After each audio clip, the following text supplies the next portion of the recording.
everybody. This is Nicole. And this is Lenee, and this is live from 1985, the podcast.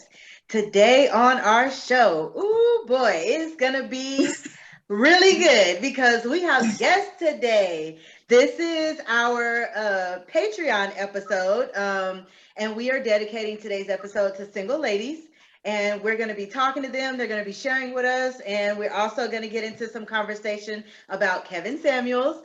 We talked about this in our original podcast with just Nicole and I, but we want to expand that to the ladies, see what they think. And we're going to have a good show today. What do you think, Nicole? Oh, yeah, it's going to be nice. I'm ready for it. Let me tell you, it's going to be lit. So get your weed, your water, and your wine and get ready for it. All right. So today we're going to introduce our guests. We have 3 guests today. They all come from different backgrounds and all have a bunch to share with us. So guest number 1, introduce yourself, please. Okay, so and I apologize. I have the questions here, so I didn't forget anything. So my name is Vanessa. I am 36 years old. I work in a lab for a pharmaceutical company. What's the next one? Children. I don't have any children. I have been single for 5 years. My last relationship was when I was married, and that was 5 years ago. And I think that's it for me. Yeah. Okay. Any businesses you want to rep? No, ma'am. No. Okay. All right. Let's introduce our guest, our second guest, Miss Demi. Hi, guys. I'm Demi. I'm 21. I am an IT desk analyst. I don't have any children. Well, I guess if you count my fish and my plants, but I've been single for, it's complicated, but I've been single for about 4 years. And my last relationship was 2019. And now that I think about it, my math might be off. I'm not very good at math. That's okay. But, okay. I don't have any businesses to show off. I'm pretty chill. Just be living my life. Okay, cool. All right, now, okay, so we have our third guest. Please introduce yourself. Hi, my name is Winter. I have been single 5 years now. My last relationship was a 10-year marriage, so it was long. I do have some businesses to rep. Definitely a businesswoman. Hit me up at Facebook, Winter Clemens. I also do real estate. So if you're looking for my Instagram, it is Winter C as a realtor. Also, I am a mobile notary. So if you need anything notarized, anything like that, I'm your girl. I also do property management. So I got the hats. Let me know. Cool. All right. Can you give us your age and number of children? I am 33 and I have 3 babies. All right. So, ladies, the next thing I want to ask you is, why do you think you're single? Vanessa? Okay. So I forgot I was first. So I have been single for 5 years, and I would say for the last, literally, I've just started dating like the past few months, but I would say for the past 5 years, I've been single because it's been my choice. I just after my marriage ended, I've just been kind of hesitant to get into another relationship, and I think I had also kind of deceived myself internally saying that I was happier and more at peace being single. And I am more at peace, but I'm not happy like I thought I was. So I'm out here dating now. I've been dating for the past few months. And I think my reason for being single has changed now, because I've noticed that I think I self-sabotage a little bit. I kind of I nitpick little things. And even when I'm not nitpicking little things, I feel like I'm having a hard time connecting with another person. I think I'm trying to find that connection, and I'm not finding it. Do you know why that is? Are you holding back? I think some of it is expectations. So even before my marriage, before and after, I haven't dated much. I got with my ex-husband when we were like 20, and we were together from the age 20 to like 32. So I haven't dated much, and I'm out here now trying to figure this out, and I'm learning, what it is that I'm looking for. And when I find something or I see something I don't like, adding that to my list. I think I'm still trying to figure that out, and that's why I am having a little bit of struggle with the dating too. Okay. All right. What about you, Demi? Why are you single? I think I am single because I'm exploring myself. I'm learning more about myself, and my last relationship kind of shaped how I thought, and I'm trying to break out of the thinking and, just be my own person and exploring. But now I feel like I've gotten to the point where I know what I want. I've explored, and I'm kind of, looking for a specific thing. But still, I'm still learning and I'm still trying to figure it out. But I think, yeah, I haven't met someone I connect with, or someone that we both connect on that level where we want to be in a relationship together. It's just kind of been, dating. I've been in the dating world. I've dated people for a couple years, just, never got serious enough to get in a relationship. But it worked while it lasted, or while it, but yeah. I have a quick question for you, Demi. So I like how you said your last relationship, and this is for all the ladies, your last relationship shaped how you thought. So do you think that when you meet other people, it causes you that thinking? Does it cause you to act a certain way or expect something or try to keep away from something? Yeah, I definitely think the people you date do influence you and shape you in a way. And I was dating the guy while I was young, so I wasn't really exposed to, the real dating world. So it's just things that, he said, I said, me just reacting feelings, me not being logical, and just things like that. So yeah, he definitely shaped me, my thinking in a way. Okay. All right, Miss Winter. Why do you think you're single? Why do I think I'm single? No. That's not an answer, ma'am. We want answers. Honestly, I feel like for a while, so right after my marriage, I was not trying to get really into anything. And then when I did try to get into something serious, I accidentally fell into a situationship, which rocked my whole world. And I'm like, whoa, step back. Am I ready to date? Because it's like 2022, 2000. These niggas is different, straight up. It's not what I'm used to. So I now have to it's a whole game. It's really a game. You gotta play it like chess. And I'm not ready for that. I was married. I was ready for you to do what I say and pay my bills. Now I'm starting all over the courting stage. It's I don't know, it's a wheel. I don't know what kind of wheel, but it's definitely a wheel.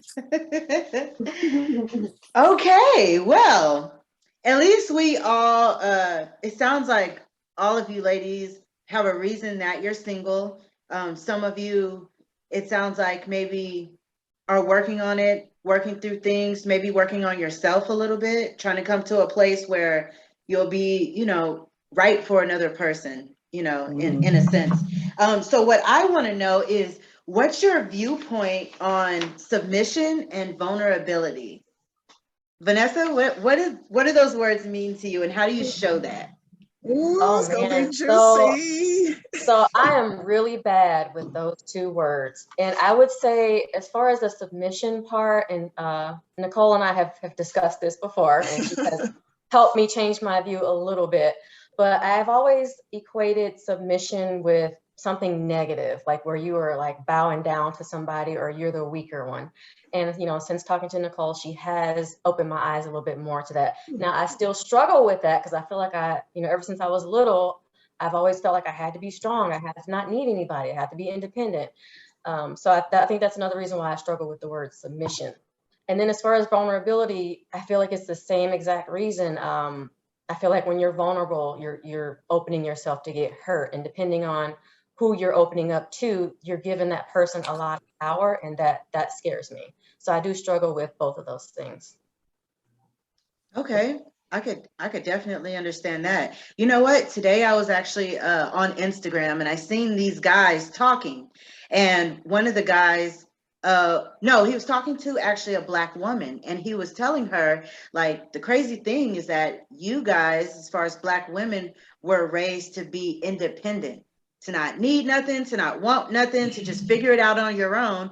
And then he was like, but Latin women, or I forgot the word he used, but basically Latin women were taught to serve, like at a very young age. They fed their father or made meals for them or brought meals to them, and they're literally trained to be a wife, you know. But it's like in our community, we're not as much. Like you said, we are trained to be very independent and like, you better get it, and someone's not going to give it to you, and make sure nobody takes it from you, and don't let your guard down. And it's like that has kind of hindered a lot of us on showing vulnerability.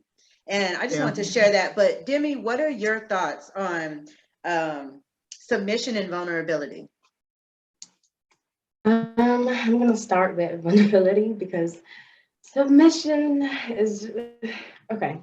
I think it's important to at least try to be vulnerable. It's something that I've been trying to work on, lately, especially since my last relationship. I wasn't vulnerable. At least I tried to be, and it felt like my partner at the time shut me out. He didn't want me to be vulnerable. He wanted me to be strong. But I've kind of thought, and I'm a pretty independent person, but I've always my thought is my partner should be someone who I can be vulnerable to and who can be vulnerable with me too. And just that was a reality check for me with my relationship. But it's something that I've been working on, trying to be more vulnerable because it's something that I want to be, but only to my partner because I'm very, particular about that. I'm not really, I'm emotional, but I don't show my emotions to, other people. Like my friends will rarely see me cry. And even when like I talk about things, I say it in a very direct, manner. And I kind of dumb things down, if it makes sense. But I think it's important to be or try to be vulnerable with your partner. And being submissive, I'm independent, but I do think I have, some qualities. I could be submissive, but I don't think I'm the traditional woman in a way as I do enjoy cooking for my husband. I do enjoy doing chores, but these are things that I enjoy doing, and it's not because I want to be your wife, if it makes sense. So I'm doing these things because I enjoy it. I don't want you to, kind of put me in that box where it's my job to do it, if it makes sense. But yeah, I'm open to being submissive. If my partner is, open and willing to work with me and open to just being submissive too, because for me, it works both ways. I want to give I want to get what I'm given. That's how I feel about it. I really like that answer. Winter, let's get into you. What do you think about submission and vulnerability? So I think submission and vulnerability play a big role in relationships, but submission is definitely a two-way street. Yeah. So I'm going to submit to you, but you must submit to me. Because if at any time I feel that you have turned me into a slave versus a wife, because some men get out of hand with submitting. Like, for me to submit to you is not for me to always agree with you. Because if you're wrong, I'm going to let you know. That's not me not submitting. That's me being your wife. Like, I'm telling you what's wrong and right. Submitting to me is taking my decisions to my husband, like talking with him about the decisions that we are about to make. And if it really came down to it, and I felt one way strongly and he felt another way strongly, as his wife, I'm going to go ahead and follow his lead. You know what I'm saying? That's what I think when I really think about submitting. Like, it's who takes the lead. I let my man take the lead because at the end of the day, I don't like being referred to as a strong woman. I tell people all the time when they tell me, they're like, oh man, you got 3 kids, you do it all, you're so strong. I'm like, don't tell me that. I'm weak. I want to sit at home and I want my man to get out there and work. I just ain't found him yet. So don't call me strong. I don't want to be put. No, ma'am. I'm not strong. Okay. I am independent because I have to be. But when I like to be with the partner, I feel like a strong man puts a woman in the realm to submit. I'm not going to submit to someone who doesn't know what they're doing. Mm-hmm. If you're telling me that A plus B is D, I'm going to be like, okay. Okay. Now, if you don't know where you're going, I'm not following you. I don't go down dark alleys. But if I feel like you are strong, you are respectful to me, that you cherish me, then of course I'm going to submit to you. But if I don't feel cherished and I just feel like tolerated, then no, I'm not going to submit to you, because submission in the wrong hands could be lethal. Okay. What about vulnerability? Being vulnerable with your potential partner or husband? I'm open and honest. I'm kind of vulnerable with everybody. If you meet me, you stay long enough, I'll tell you some things. I use everybody as a therapist, like you. Remember, what do you think about this situation? Mm-hmm. So I definitely bring vulnerability into my relationship. And I would like my man to be vulnerable too, because the man who is not vulnerable to you is using you, period. Because men put vulnerability at, the very top. You have to be the highest of the high to get a man's vulnerability. So if you're a man's wife and he's not vulnerable with you, probably there's somebody else. You might not be his wife. You might not be his only wife, because he's not telling you these things. And a man with bottled up emotions is a ticking time bomb. So either way, you are planning out for destruction. Your man's not vulnerable, something's wrong with you or with him. Winter got some knowledge. I love that entire answer, especially I want to ask the submission part. I just wonder, Vanessa, Demi, and Winter, y'all can just let me know, just raise your hand or don't. Were you guys raised with a mom and a dad in the household? If you were, just give me a hands up. So all of us, Nicole, I know, was raised, by her dad, but not your dad and your mom at the same time. Yeah, no, I was raised by my dad for the first 13 years. He did remarry. He got remarried when my parents divorced when I was 2, and then my dad remarried when I was 8. So for that part, it was just a single father. But still, even when he remarried, it was still mostly him. Me and my stepmother, that we get along great now, but back then we didn't get along too well. So I was raised mostly by a man. But yeah, Vanessa and Demi and Winter, well, yeah. For you, how was it? For me, I was raised by my mom, but I did have to go and live with my dad for a little while. So I did get to kind of get raised by a man. So I felt like I kind of had both. I saw, how like a man's point of view of being raised, and then I saw also a woman's point of view. And I did have a stepmom also. We do get along now. We did not get along back then. Okay, what about you? I love you, Lisa. Shout out. What about you, Vanessa? So my mom got pregnant with me when she was 17, and her boyfriend at the time, my father, he was 17 as well. And once she was pregnant, he skedaddled on her pretty quickly. My mom got married pretty fast to like my stepfather. And I would say from age, I guess as early as I can remember till about maybe 10 or 11, they were together and married. So they were together. He wasn't my father, but I would say it wasn't the best example because there was a lot of abuse going on in the household. And I can go into a little bit of detail if you want, but for now, I guess it wasn't a good example. Mm-hmm. Yeah. What about you, Demi? I pretty much was raised by my mom for my first 14, 15 years. And then I came to America. I wouldn't necessarily say I was raised by my dad. I would say I was sheltered by my dad. So when I moved here, I became independent. Like I was just, me, I was figuring it out. And I moved to a whole different place where I don't really know anybody apart from my sister who I came with. And she's like 6 years older than me. So we couldn't, there was that respect there. And, you know, we couldn't really relate to each other. But yeah, my dad pretty much just sheltered me. I figured it out. So it seems like with Winter, you had an example. Your father was married, you spent some time with him. So it's surprising that me and Winter kind of have that more of a little bit similar thought with the submission and vulnerability, where Vanessa, if you can go, not you don't have to go too deep, but you said you had a father figure in the home, but it wasn't the best example. So what do you think that the example that he gave affected your current relationships and, you know, how you view men? Most definitely. I would say as far as submission and vulnerability, because you asked about like previous relationship and how that affected you.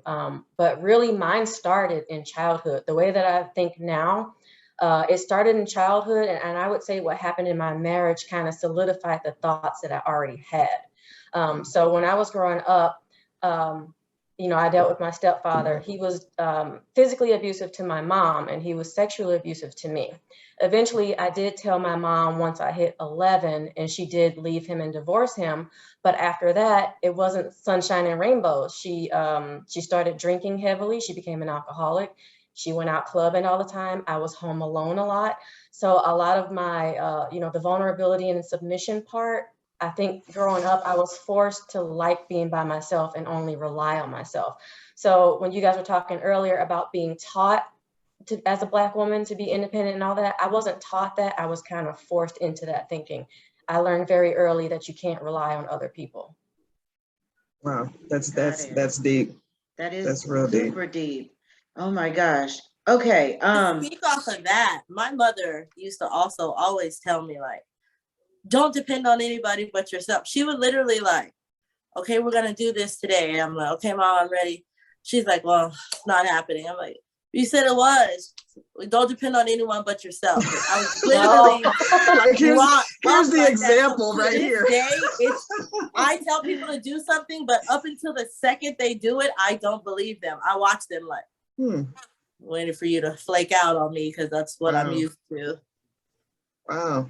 So it's not even just, it's all experiences. Yeah, I guess if you had that done to you enough, that it would put you in the mindset of not kind of trusting and being vulnerable to someone if you had to go through that. And the funny thing is, it was my father who taught me about independence. He was all about, ain't nobody gonna do nothing for you. He taught me how to, you know, change my tire and change the oil and balance a checkbook and all that stuff. And it wasn't until I lived with my mom, so I did end up living with my mom after I turned 13. It was totally different. You know, she was all about vulnerability and submission and cook for your husband, you know, and then make his plate and then serve it to him and all this stuff. So it was like two totally different worlds that I was able to see. And I think I'm actually kind of glad for that. But it is, so it's really our experiences from our past, whether it be from family or friends or just general experiences that shape who we are. But this is for everybody, even you, Lenee, do you think that can change? I mean, especially if we're in the, you know, we're talking to single ladies, do you think you can change that to get the type of person that you're looking for?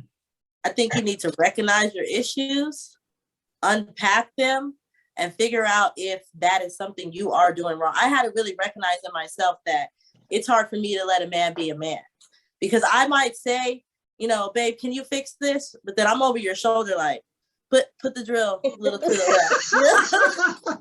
No, I don't know what I'm doing, but I'm over you because I'm like, you ain't gonna do this right. I have to literally talk myself out of it. Like, if he said he's gonna do it, let him do it. And if he messes up, I'm ready with the speech. I'm ready with the speech and the contingency plan. But I've really been having to tell myself to like, let it be, and to trust people more. So I feel like anything can be unpacked. You just have to unlearn what you've learned. I love that. I feel like you have to actually learn vulnerability, especially if that's not something you were taught when you were young. I don't remember being taught how to be vulnerable. And I remember wanting to be vulnerable, and the person I'm wanting to be vulnerable with doesn't have enough patience to even let me get there, because that's a very hard spot to be in, especially if you're sensitive, you know? So it takes a while for someone to show vulnerability. And when that's rushed, sometimes it shuts the whole damn operation down, you know? So it's really something that you have to want and teach yourself, because I don't feel like it just comes naturally, you know, especially if you've been taught to be so strong and independent and only depend on yourself. What are you being vulnerable for? You don't have time for that if all you have to do is depend on you, you know? What do you think, Vanessa? I agree. I think sometimes people will say that, like she said, realize your issues, unpack your bags, and relearn a new way of thinking. But sometimes it's hard to do that, at least on your own. So yeah. I think I'm a pretty observant person, and I go, introspect on myself, and I think about things. I am fully aware of my problems and my issues and, what it is that I'm doing. I noticed that in a calm situation, I can sit here, I can be logical and reasonable, but sometimes when I'm in that moment with another person, I get triggered and I tend to shut down. And there's no amount of talking to myself inside, oh, you're tripping, you need to do this. There's no amount of doing that can shut that way of thinking and responding down. So I think it really just depends on what level of severity it is, and learning about it yourself and working with it on yourself. And you might also need some outside help, be that a therapist or a friend or, anything like that. Sometimes you need outside help. I definitely agree. Yeah. I'm a big advocate for therapy. Therapists will help you unpack the bags that you cannot unpack on your own, for sure. And you definitely got to get to the part where you know what those triggers are, you know, so right when it's coming, you're like, all right, let me allow myself to have this. But I do feel like not having a dad or a male figure like me, this is my sister, she had her dad, but I didn't. So I wasn't around men growing up. The older men in our family are younger than me. So I really feel like my experiences with men were not in my family. They weren't with someone who cared if they were, teaching me love or teaching me vulnerability. They were with dudes who wanted something from me or wanted a relationship from me. So it's like learning vulnerability in that way, it can be really hard because it can be damaging, because you can't just be like that with everyone. Some people will take advantage of that. So that's a really hard thing to just, kind of go through. What do you think about that, Demi? Well, I kind of agree with you guys. You kind of have to learn how to be vulnerable, and you have to be self-aware. I think I like to think I'm very self-aware. I like to work on myself and know when I'm doing wrong, know when I'm doing right, and just be patient with myself. It's something that I've learned, and just me being patient with myself and me realizing the things that I'm doing has kind of helped me be better with my relationships. Like recently, I found out, I realized, okay, I have daddy issues, and I was like, that might be one of the reasons why I'm into older men. It's something that, and I left it off, but it's just something that I've realized, and I'm learning every day and just accepting. Yeah. That's the first step. When you realize it, accepting that you have an issue and working on it, like Vanessa said. And I really like Winter. It's hard to do it in the moment, like you said, because what you said, oh man, I really relate to that, because I'm the same way. When me and my husband, we get something, we got to put it together. I'm sitting there like, oh my God, he gonna F this up. And you just have to sit there, and just like you want to be able to be a woman, you got to let them be a man. Yeah. You have to. You can't expect time and patience and all this, but you on his back like, damn, do this and do this and do this. So I had to learn in those moments to just let it happen. And like Winter said, if it's wrong or they mess up, then the only thing I would say is I don't have a speech. I had speeches but I learned to I'm working on getting rid of the speeches. you even got to drop the speech because it becomes, as my husband loves to say, nagging and boosting off at the mouth. Because when you get to, I mean, they know they did wrong. They know they did. They don't need a reminder. Yeah, they don't need a reminder that they did wrong. They're already, their ego's already hurt that they messed up. So I even had to drop the speech and just be there with the contingency plan. Like, all right, I'm here to help you out however you need me to. Right. And I know that's a difficult thing to do, but it can be done. Yeah. It's just, you have to keep working on it. You have to continuously catch yourself. Yes. Continuously catch yourself. Like, yes. What? Rather be in the kitchen. As a matter of fact, Go ahead. I'm sorry. Go ahead, Demi. I kind of feel like it depends on who you're with in a way, because that's true. I feel like I've been with people where, I let them take the lead, and I've also been with people where I'm assertive, and we're going out to restaurants and I'm opening the door and I'm like, okay, yeah, table for 2 or table for 4, and things like that.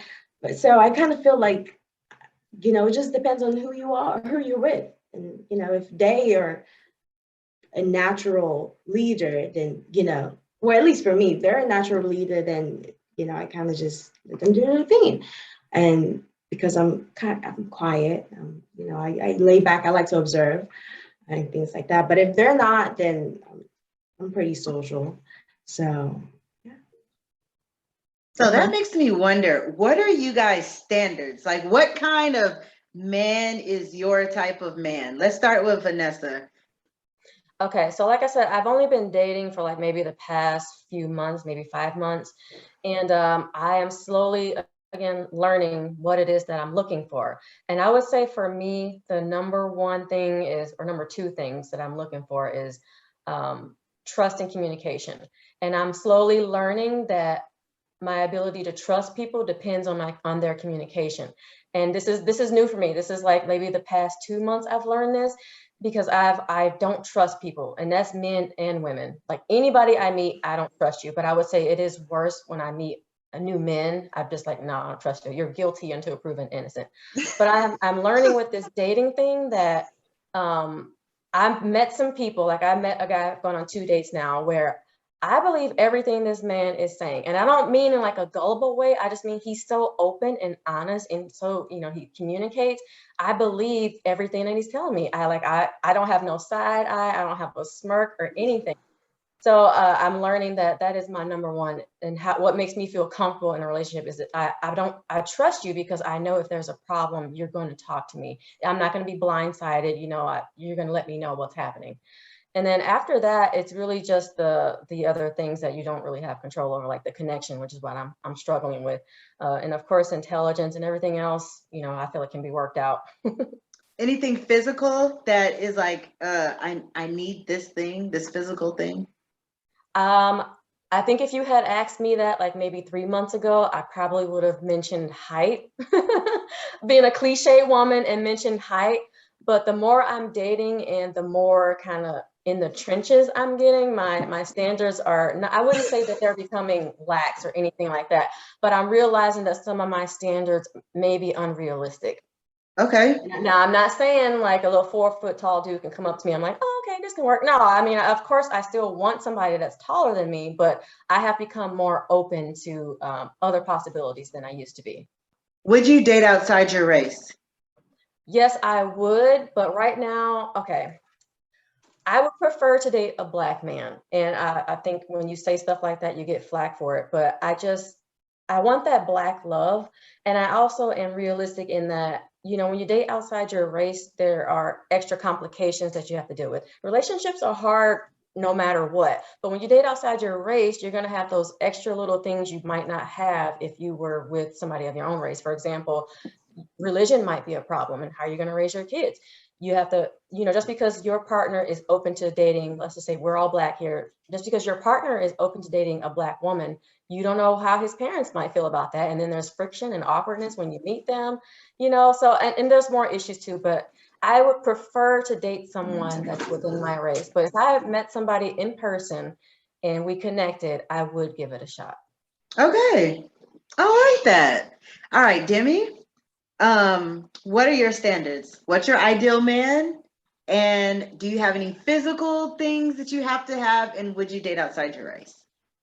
I think one of the biggest things I'm looking for right now is someone who's vulnerable or open to be vulnerable, and someone who's gentle, someone who has like a soothing, kind of aura, someone who's intelligent and, has a great personality, and someone who's open. And one of my big pet peeve, I think I would not, date is someone who's homophobic. Like I've just, or someone who's like okay with women being women, but men being men is like, it's disgusting. Like I can't do it.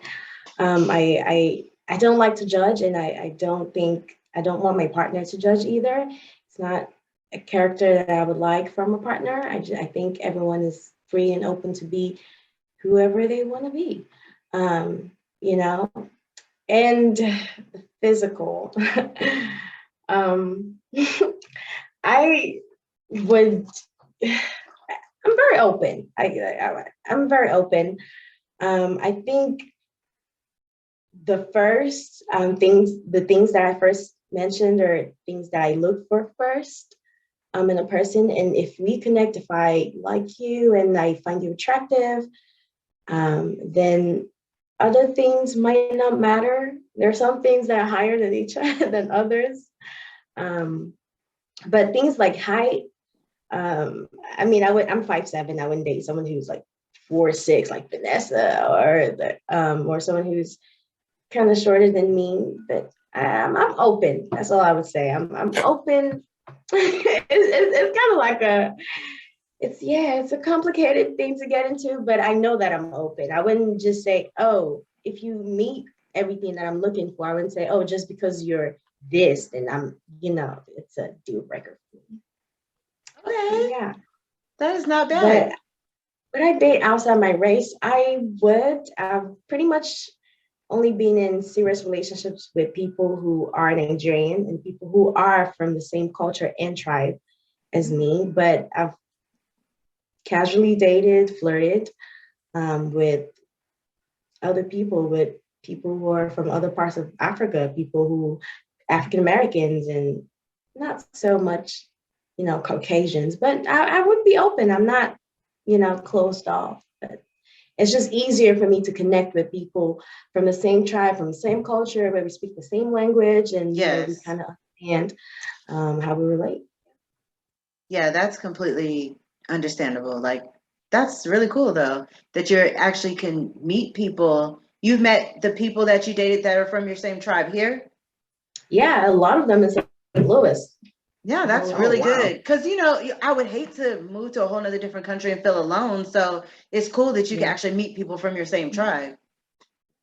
Yes, most of my friends are Nigerian. I have other friends too, but my close friends, my close circles are Nigerian. Because, if you meet me on a normal day, I'm African to the bone. Like, you come into my house, you eat my food, you need some milk because it's going to be really spicy. All right. Well, Miss Winter, let me ask you, what are your standards? Is there any physical thing that you have to have? And would you date outside your race? Okay, so my standards have definitely changed over the years.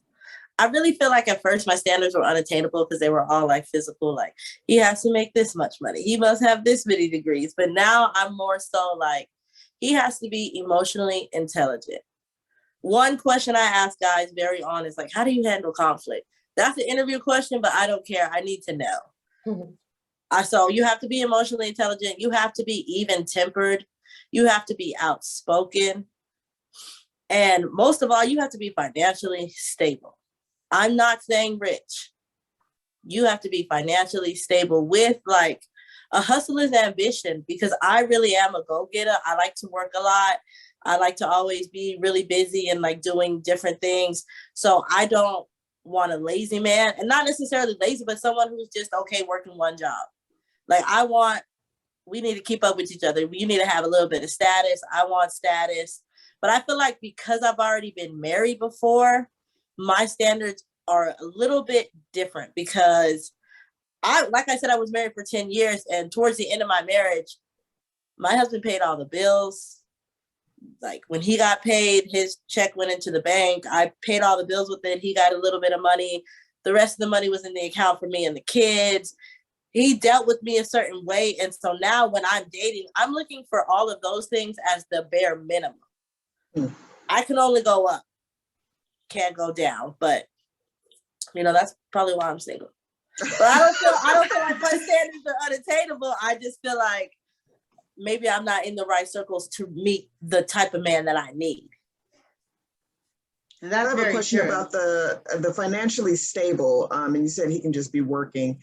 Does he have to make a certain, like, what's your idea of financially stable? Does he have to make over a certain amount? Because if you're getting ready to meet a man and you said you have 3 children, is there a number, like this person has to be making this amount a year?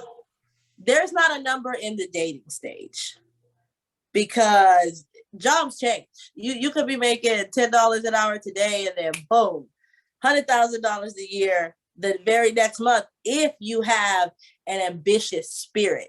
So if I meet a man and he's like, yeah, I make $20,000 a year, I'm working at Whataburger, but I have some side hustles going and I got this, and this, and I make side money, I'm gonna be like, okay, cool, I can respect that.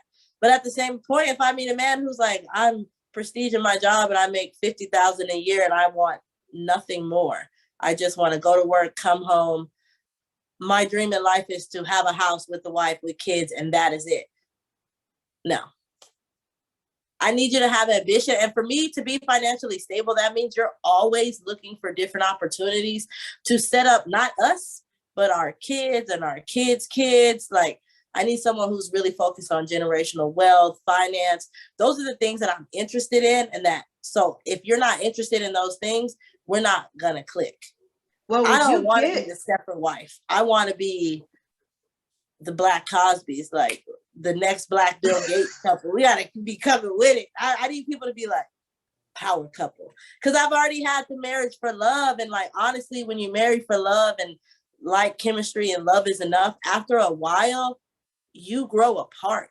If you guys do not have the same outlook on life and goals, you will grow apart, period. So you also said though, but you want to, so when you say power couple, are you going to work too? Oh, absolutely. Okay, so absolutely. you don't want to do the be at home with the kids, housewife type deal? I'm not that type of girl. I have 3 kids and I would rather work 6 jobs than stay at home with them all day. Stay at home moms, you guys got the sauce. I don't got the sauce. I don't got patience like that. I need my kids to be out and doing things that I need to have things in my world that I can control, like work. So that's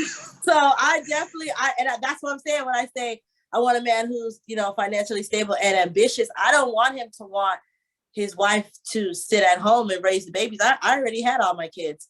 I don't even want any more kids. My man has to come with his own kids. So that's interesting to me because so now when you meet these men, if the man wants you to be at home with the kids and he wants you to be a housewife, would you be willing to sacrifice that? If you are a millionaire, yes. Okay. So because we gotta need a chef, we gotta need a cleaner. Like if I'm sitting at home, I'm going to charity event time. You're not getting off at 5 o'clock with a 4-course meal because you work a long time. No, you're not getting that. I love cooking. I will cook you a 4-course meal, but like I don't want our marriage to fall into roles. And that comes when the wife is at home, it's very hard for the man not to feel a form of superiority. You know what I'm saying? And not even that I'm worried about that. I'm okay with the man being superior, but like, I don't want to stay at home and do housekeeping things. That's not my stick. I don't want to do that. That's no.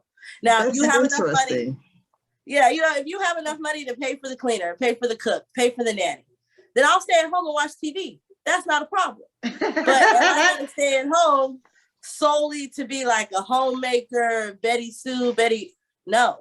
I already did that. It was fun. I already did that. You must come with your own kids. We need to have a goal. We need to work towards something. I want a lot of family time, but I don't necessarily want like complacency. Like, oh, okay, honey, I'll get up. I go to work. You make breakfast. I'll take eggs today. For lunch, I'll come home. Please have that shit ready. Also for dinner, whoa, bring it back. No, I'll have stuff to do during the day also while you're out. So do you consider yourself a modern woman then? I don't.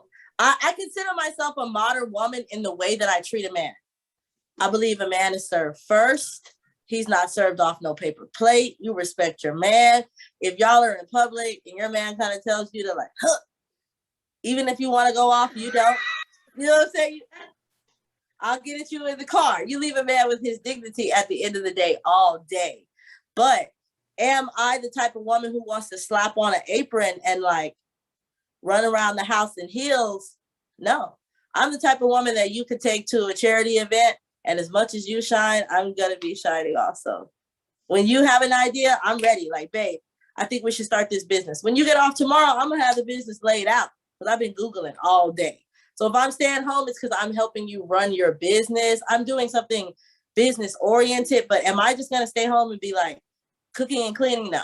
I'll pull a recipe every now and then off of Google and show you some magic, but I don't want you to get like, no, you're not getting that. Show you I'll some cook magic. dinner if I need to, but we need to have light goals. Our relationship needs to constantly be moving. And then if we get to the point where we have hit our plateau and I'm like, I'm financially happy, you're financially happy, now let's travel, because I'm still not staying home cooking and cleaning all day.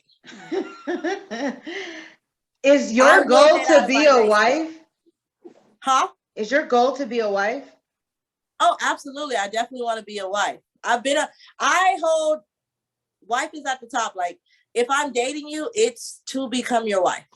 I don't want your girlfriend status.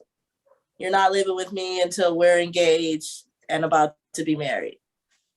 So what if they're, and I want everybody to answer this question too.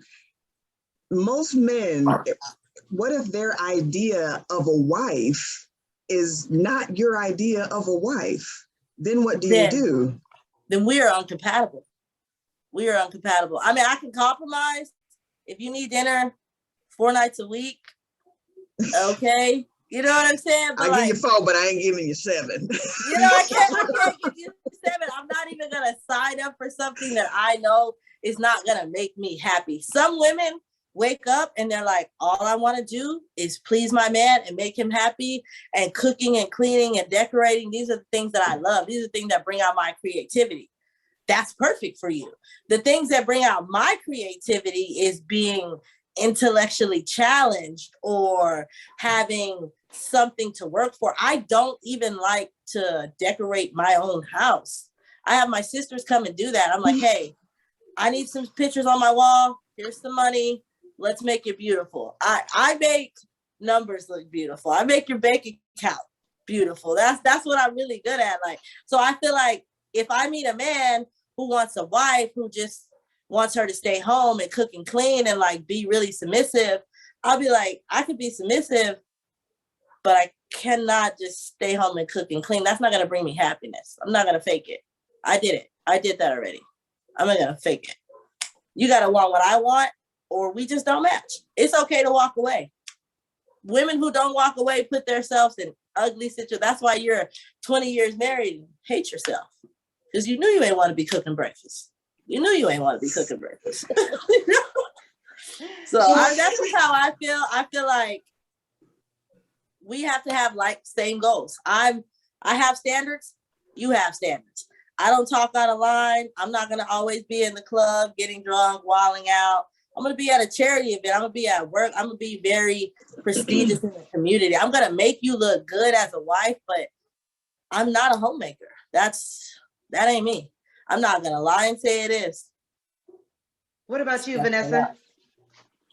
My answer to that question is it depends. Because I feel like then you are going to have to find a person where, you know, your views match. But if you meet a person and they don't match, I think that's going to default to how you feel about them and how they feel about you. So for example, when you said the submission thing, automatically my answer was like, no, I'm not doing that. But if I met a person where I felt like I could do that and be that and still be respected, yeah, I would do that. So I think it depends on how drastically different their views and what they're asking for is different from my personality and what I want, and also how I feel about them. That's going to determine how flexible I can be. Okay. What about you, Demi? I kind of agree with Vanessa. I think it depends on the situation, who you're with. For me, in a relationship, I think I want to bring 100%, and I want my partner to bring 100% to the table as well. And if I'm willing to compromise, you should be willing to compromise as well. But if we're not on the same page on us compromising, then it's not going to work. We're not going to be together. If you want me to be a housewife and you're not fulfilling my other needs, then I can't do that. It's not me. You have to love me how I want to be loved, and I have to love you how you want to be loved. And if we can't give that to each other, then we're not meant for each other. So the big thing for me is being able to compromise. I think I'm able to compromise, and it's very important for my partner to be able to compromise too. Totally agree. For Vanessa and Demi, is it important to you ladies to be wives? Like, is that the goal? So I've been married before. I've been divorced for 5 years, and I would like to be married again. I don't have any negative views towards marriage because of my childhood or my previous marriage. I think something that I learned was that I just married the wrong person. And I'm of a mind now that I need to find the right person, and then, the marriage will fall into place. Not saying it's going to be sunshine and rainbows. It's never sunshine and rainbows, but you have to find that person that you connect with and can communicate with. So when you have your disagreements and, and problems, you guys can sit down and talk it out like adults, and like Demi said, compromise and find some common ground and solutions. Mm-hmm. Yeah, I do definitely want to be a wife. I mean, I feel lonely already. I cuddle with my pillows. I have 6 pillows, and I want more. So I definitely want to be a wife. And yeah. So is that like Lenee said, though, is that the ultimate goal, though? Is it like, I have to have this in my life at some point in time? Or are you like, you know what, if it doesn't happen, it won't happen. I'm okay with being single. It's So my for me, ultimate goal. sorry. It's my ultimate goal. I want Okay. to be married again because I feel like if you're dating someone, if you're dating with intentions, then what are we dating for if you're not gonna marry? I'm just keeping it real.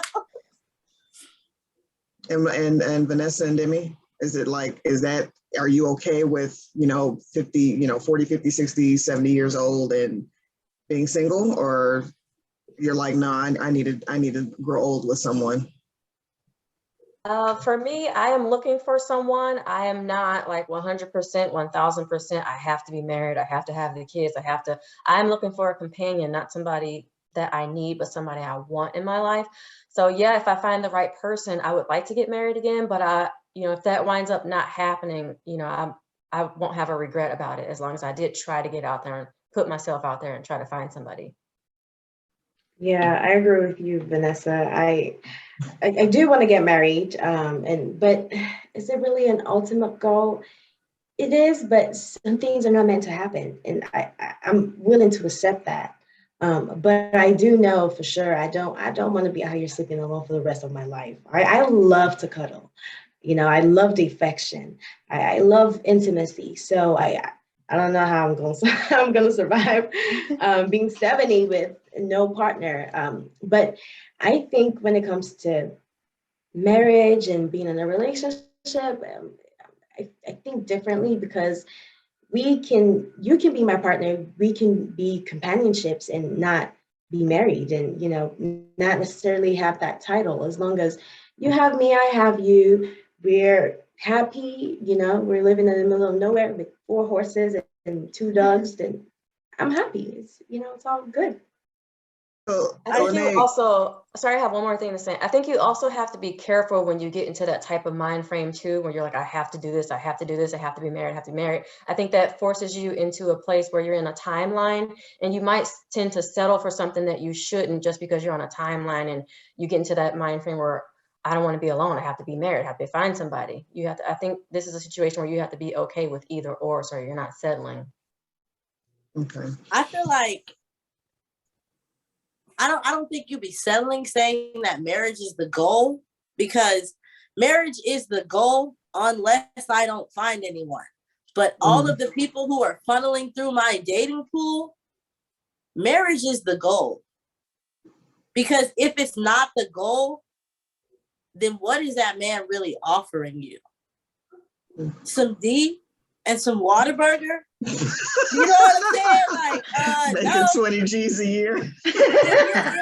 If you want to come and get inside of me and me submit to you and us share a home together, then I need your last name. I need the highest form of commitment if I'm going to give you my highest form. And if not, if I die alone, I die alone happy. I'm happy by myself. My man is going to come in and add to me. But if you're not adding, then you're subtracting. And if you're subtracting, you got to go. So, Lenee, I want to ask you the same question. I'll answer it too. Was that your ultimate goal?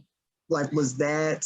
No, I didn't think I was ever going to get married. You know what I mean? I thought I was going to kind of be a player forever because I had a lot of fun in my 20s. You know what I mean? Like just figuring out different men. Because like I said, I didn't have a lot of experience with men. So men always intrigued me. I'm like, ooh, I just want to be around and see how you are, what you think, what, you know, even as my friends, I had a lot of male friends, but it was because I wanted that male influence around me because I was so unfamiliar with it. So I don't think it was my goal, but once I met someone of my husband's caliber, I was like, oh yeah, you're a marriable man and you treat me awesomely and you fit the criteria I would want in a husband if I got to that place, you know. But I'm not gonna lie, between the time we met and the time we got engaged, we went through a struggle, mainly with me committing because I was so scared. I was really scared because I was like, is he the right one? Which I knew he was. No one had ever treated me this way, but I'm just like, there's so many men out there. How do I know that this is the one that's supposed to be for only me, you know, or he does this and I don't like it. Little shit, you know, I would nitpick and I just didn't know. I was very unsure and I thought I was unsure of him, but I was unsure of me. And that's what I had to really realize. Like, my problem is not his, it's mine, you know? So once I realized that and I was able to get myself together, then I was ready for marriage. But it was a struggle. It really was because I was scared as hell. It's so crazy you said that because mine is the same. Like I was wilding out in my 20s. I didn't think I was not going to get married, but so my little backstory was I had a child before I met my husband. I had planned on getting married to that guy, but but anyway, so I was at the point where I kind of thought in the way of Kevin Samuels, like my value went down because I had a child, you know, and most men don't want women who have children. So I was at the point where I was like, forget it. I'm just going to be out here doing whatever. And it's funny, like you said, I met my husband and he was like, no, I want a long-term relationship. He was married before me. And at the time, he said, I don't want to get married again.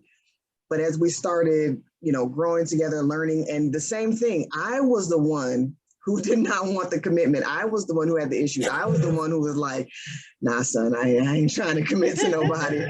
But it was after time, like you said, after he showed me so much, I proposed to him. You know, I'm like, he's doing everything that I feel a man should do. And to me, there's two things. When I did have standards, it was kind of like Vanessa's. It was just honesty and communication. But I found out what I really liked was providing and protecting. He provided for me and he protected me. And he cared about my health. He cares so much about my health and my well-being and me changing for me. You know, I realized he was always trying to push me to change, to do better. And he was like, I'm doing this for you. only do this for you. He pushes me to look stuff up, you know, and don't go off what I say. Look this up for yourself. So it's funny that you say that the two of us that we was like, I ain't even look for this nonsense. And it kind of happened that way. Right. Yes, that's really interesting. And that's something I would definitely say to single ladies, especially with your standards. Sometimes when you meet a man who you feel is of that caliber of like a marriable man, sometimes some of those standards gotta hit the road, you know? And trust me, I was a woman full of standards. I wanted my man to dress good. I wanted him to know how to dance. I wanted him to do all this stuff. Completely opposite of my husband. Completely freaking opposite. Everything I wanted, I did not get in this man, but I didn't know what the fuck I needed. You know what I mean? What I wanted and what I needed was two different things, and it took me 4 years to fucking realize that, you know, and then we did get married, and it was the best decision I ever made, you know? Yeah. And sometimes I still get scared. I'm not gonna lie. Commitment is a scary ass thing, you know, but at the end of the day, I know I made the right decision, you know, and I know it in the way he treats me. And I know that, you know, that's very hard to come by. So Nicole brought up Kevin Samuels, so I thought it was the perfect time to just slide on in to our Million Opinions segment, where we're going to get into some conversation about Kevin Samuels. We had previously talked about Kevin Samuels on our Single Ladies with just me and Nicole, but so we want to extend that conversation now here with you ladies. And we sent you guys a couple clips to watch just in case you weren't familiar with him. So what I really want to know is, like, what did you guys think about him? And tell me if you think you're a traditional woman or a modern woman, and why. Let's start with Vanessa. Okay, so when you guys first mentioned Kevin Samuels, I didn't know off the top of my head who that was until I saw the videos.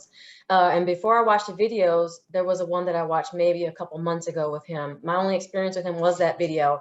And most of the videos was him kind of, I guess they cut out all the intelligent part and they only replayed the part where he was kind of slamming women, like kind of insulting them, but also kind of reality checking them too. So I did watch the two videos, and you know, I think his approach sometimes can be kind of aggressive, but his heart is in the right place. And I love that he definitely backs up everything that he's saying with stats. Because, you know, I think we tend to fall into those lines of thinking of just those sayings that you've always heard of, or black men are this or black men are that, without any real evidence besides, you know, I guess hearsay with your girlfriends or maybe some relationships you were in. You don't really know the stats of what really is happening in the world. So I think he was really good about backing up everything that he said. Wait, what was the other questions besides Kevin Samuels? Oh, traditional woman and modern woman. Yes. And what do you think of Kevin Samuels? So just from the videos, I think he's very intelligent, and I think he is trying to get these, I guess, gender stereotypes kind of fixed, especially towards women, and what their standards are and how they view themselves and how they view other men and other women. When I watched his video, all the stats that he said, like, he was blowing my mind. I was like, I'm gonna have to look some of this up. Where he said, like domestic violence, for example, most women will automatically say it's mostly women that have domestic violence. It's mostly women. And he was like, actually, it's really a matter of it's being reported or not. Women always will report it. Men don't report it. So they're kind of going under the radar. Mm-hmm. But yeah, I think there's a lot that we can learn from him, both men and women. But I think his target audience might be women. Oh, for sure. Yeah. And then as far as the traditional and modern woman, I feel like right now, as a single woman, I am more of a modern woman with modern thoughts.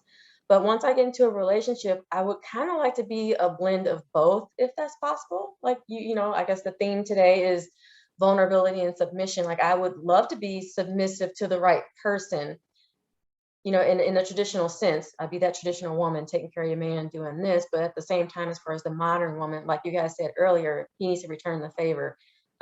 Being submissive as well, or returning the favor in some other area. So, like, you know, if I'm doing the cooking and the cleaning, I would love if he was helping me out. If not, then there needs to be a trade-off to where, you know, like, for example, I don't really care for cooking, but I will. But I can tell you 100%, I hate mopping floors. I hate mopping floors. I don't know why. I don't know why, but, you know, if I cooked more and you mop them floors, then that's a good trade-off to me. And, like, we need to be trying to make this as even as possible, or at least we're scratching each other's back and compromising.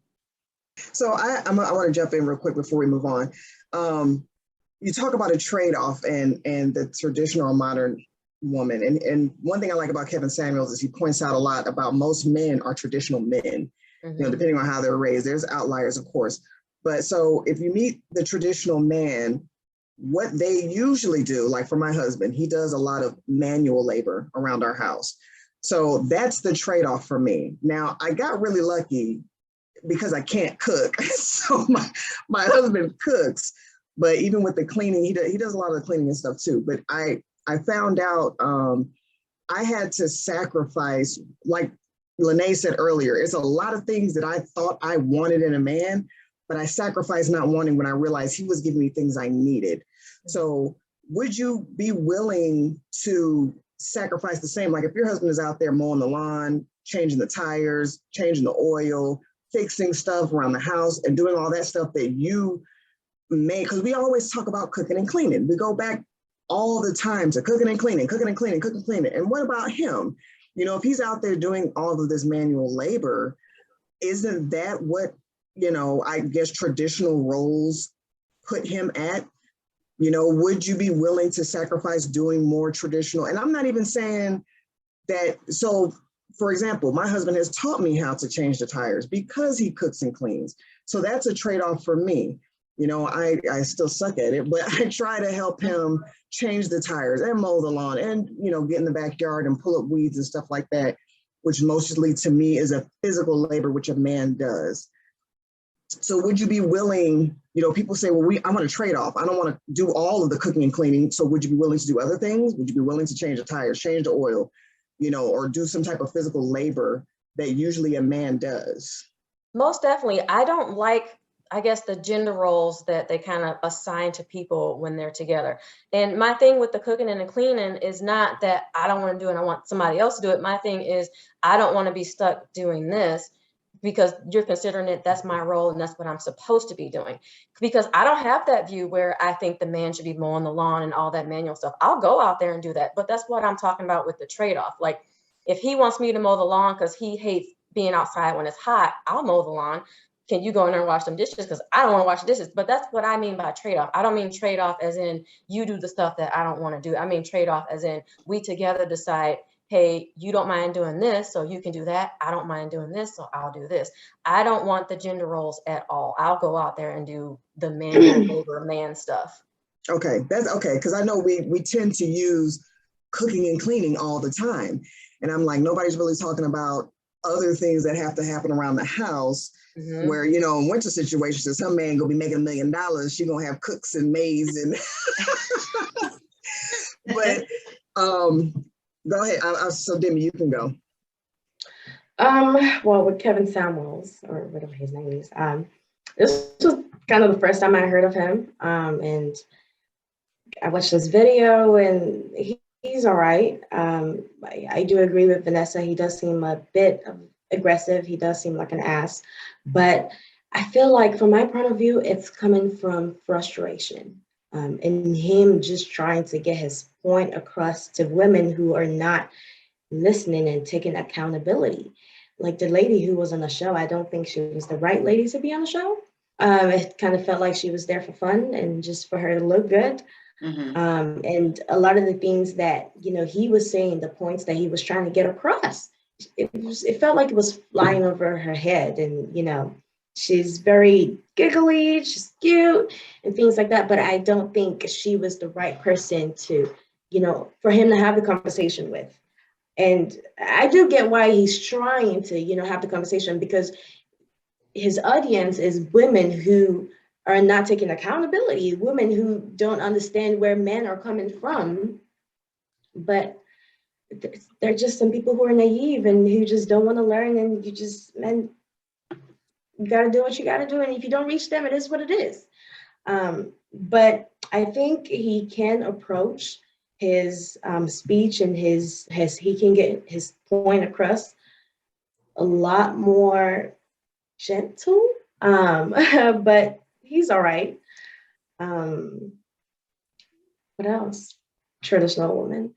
I'm in the middle, more of a modern woman, but I know that I'm willing to be traditional in some ways. And I'm open to everything. I mean, like I like building stuff. I like gardening.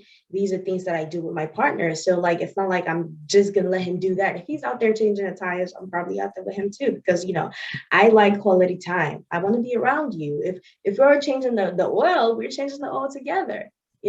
These are things that I enjoy doing. So and I like helping. One of my love languages is act of service. I like helping, and I want to be helped too. If I'm in the kitchen, even though you can't cook, just, pick something up, or just keep me company. Just the company is always nice. So yeah, I'm modern, but I think I do have some traditional qualities in me. Okay. What about you, Miss Winter?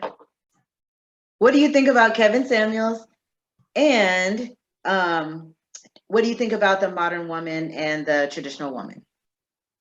Okay, so as far as Kevin Samuels is concerned, he's rude. I'm not going to say whether his views are right or wrong, because everyone has their own views. Some of the things that he is telling these women is correct. But like when he talks to these women and he asks them their background, they have no daddy. They were raised by single moms. They don't know. You literally just don't know. If you've never seen a relationship in action, you don't know. You don't know how you're supposed to be. Some women are too aggressive because they saw that their mom was too weak, or that because they don't know. I feel like if he would talk to those women a little bit nicer and maybe try to unpack some of their baggage, other than just saying like, you're low value, points off for this, you don't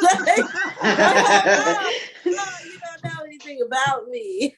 So I feel like where he's coming from is not a good place. He sounds like how they call the angry black woman. He sounds like the angry black man. Like, who hurt you? Because why are you talking to women this way? Yes, you're married, but like, is your wife cherished? Do you cherish her? Or do you desire her? There's a big difference between being cherished and desired. He's not married. He's divorced twice, I think, right, Lenee? That's what I'm saying. Like, and he was talking about that he's gonna stay single because he can't find him a traditional woman. Because they don't exist. The type of woman that I feel Kevin Samuels is looking for is back in 1950 grandma who had to put up with all of granddaddy's BS because she couldn't get a credit card, because she couldn't be independent. The times are changing now because women no longer have to be disrespected to earn a living. A lot of bad relationships, women stay in them because they cannot be financially stable on their own. But when you give the woman the power to be financially stable, now the playing field is even. Now I don't need you financially, so can I want you? That's scary. But go ahead. No, keep going. And as far as like a traditional or a modern woman, crazy to say, but I am a traditional woman. I really do believe in like serving your man and taking care of him. You sure you ain't a Gemini instead of a Sagittarius? Well, because this is what I say. I'm not going to be subjected to this is only my role. But at the same time, like if I know my man is working hard, I'm finna come home. I might cook you a good meal. I'll rub your feet. I'll give you a pedicure and put a face mask on you. Like when I love my man. I'm very nurturing, caring, but do I want to be held to where like, hey, there's dishes in the sink, babe, and I'm not sure why they're there. I'll be like, yeah, me neither. Like, where's the maid? Because that's not what I do. It's what I do sometimes, but that's not what I do. I need you to respect my role in your life. But on a traditional modern scale, I'm way more traditional because a modern woman believes in going 50-50 on the bills. I don't believe in that. I want us to be a power couple, but my money is for play. I'm just keeping it real. No real man who makes a large amount of money is going to require a large amount of money, from his woman. Why are we going 50-50 when I was paying all my own bills before I met you? But that's why I take it back to I was married before. Because before I was married, I was okay with going 50-50 on bills. I thought it was like, that's the way why would I want my man to pay all the bills? Oh, because that makes him a man. Because if you demasculate a man, then when you're left with a boy who can't lead you, it's only your fault. You could have let that man be a man, but you decided that you wanted to be so eager to be picked and be committed to that you stripped all of his manhood helping. Women be doing too much. If I see a man struggling, I'm gonna let him struggle a little bit. That is so, it's so interesting how because you say a lot of things that are really in alignment with what Kevin Samuel says, but then at the same time, you kind of go against what he says, because you said one thing that's really important. Me and Lenee talk about this a lot. When you demasculate,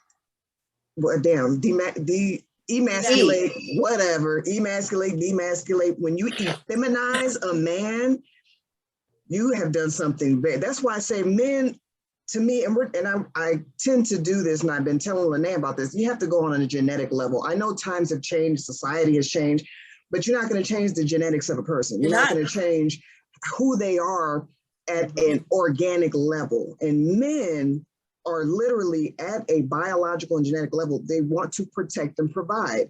Yes. So that 50-50 stuff, where women, like you said, back in the day, grandma and them didn't have, it wasn't an even playing field. It wasn't. But at the same time, was it supposed to be? You know what I'm saying? So now it's an even playing field. And exactly like you said, now women are like, well, I don't need this from you. So do I want you? And men are still, like you said, well, I need this from you, because they still think like that. So men are still thinking like, well, I need this. And women are like, well, I don't need that. I don't need you taking care of me. I don't need you doing this. I don't need any of those things, because I can do it for myself. Right. I just don't need you to pay my bills. I need everything else. Right. Women who say they don't need a man,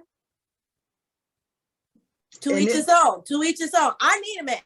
I need somebody on my weakest day to hold me. I need somebody that I can cry to. I need somebody that I can consult with. But at the same time, does that make, because you do all those things for me, are you going to expect me only to cook and clean? Because it's not going to be me only. It's going to be both of us.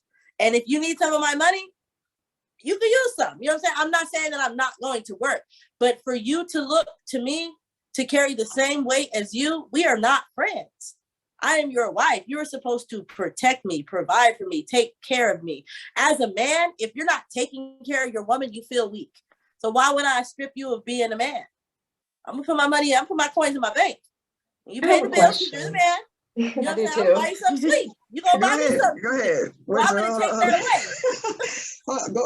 away. First, like, go ahead. So, because like, it sounds like me that a lot of women, want a man for what they have to offer.